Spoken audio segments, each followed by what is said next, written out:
Hello everyone. So today I will talk about Shanti act. एक ऐसा revolutionary step जो India के future को कंप्लीटली ट्रांसफॉर्म कर देगा एनर्जी सेक्टर में। अगर मैं बात करूं शांति की, तो शांति का मतलब है sustainable harnessing and advancement of nuclear energy for transforming India. Nuclear energy एक ऐसी एनर्जी होती है जो एटम के न्यूक्लियस में प्रेजेंट होती है, and it is one of the most clean and purest form of energy. क्योंकि जब भी हम इस एनर्जी को बनाते हैं तो वो हमें हमेशा कार्बन फ्री एमिशन देती है, जिसका एनवायरनमेंट में किसी भी तरह का कोई इंपैक्ट या डैमेज नहीं होता है। अगर मैं शांति एक्ट के फीचर्स की बात करूं तो ये 1962 के एटॉमिक एनर्जी एक्ट और 2010 के लायबिलिटी एक्ट को पूरी तरीके से खत्म करेगी और एक सिंगल फ्रेमवर्क तैयार करेगी जिसमें प्राइवेट कंपनीज और जॉइंट वेंचर्स को अलाउ किया जाएगा कि वो न्यूक्लियर प्लांट बना सकें और उनको ऑपरेट कर सकें। इस एक्ट के थ्रू 49% प्राइवेट पार्टिसिपेशन अलाउ करी गई है, जो कि एक ह्यूज अमाउंट अट्रैक्ट करेगा न्यूक्लियर सेक्टर में।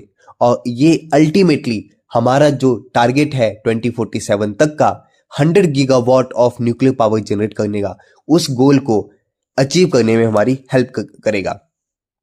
इस एक्ट के थ्रू स्मॉल मॉड्यूलर रिएक्टर, जिनको SMRs भी कहते हैं, वो डिफरेंट लोकेशन पे लगाए जाएंगे और उनसे न्यूक्लियर एनर्जी बनाई जाएगी। तो अब हमें बड़े बड़े प्लांट लगाने की कोई जरूरत नहीं है।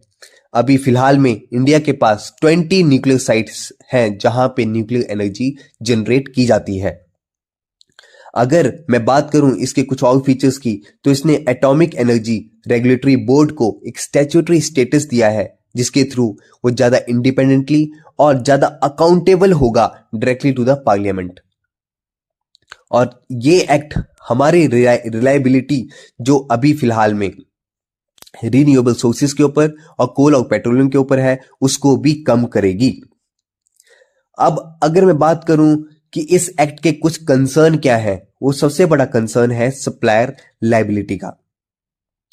पहले ऐसा होता था कि अगर कोई भी पीस डिफेक्टिव निकलता है और उससे कोई एक्सीडेंट कॉज होता है तो ये लायबिलिटी किसकी है? सप्लायर की। लेकिन अब ये लायबिलिटी सप्लायर की नहीं होगी, ये लायबिलिटी होगी ऑपरेटर की। और ऑपरेटर की भी लिमिटेड लायबिलिटी रहेगी, सिर्फ 3000 करोड़ तक की। तो इसमें जो इसके ऊपर डिबेट है वो ये है कि अगर आप लायबिलिटी कम करोगे तो पब्लिक सेफ्टी कॉम्प्रोमाइज हो जाएगी।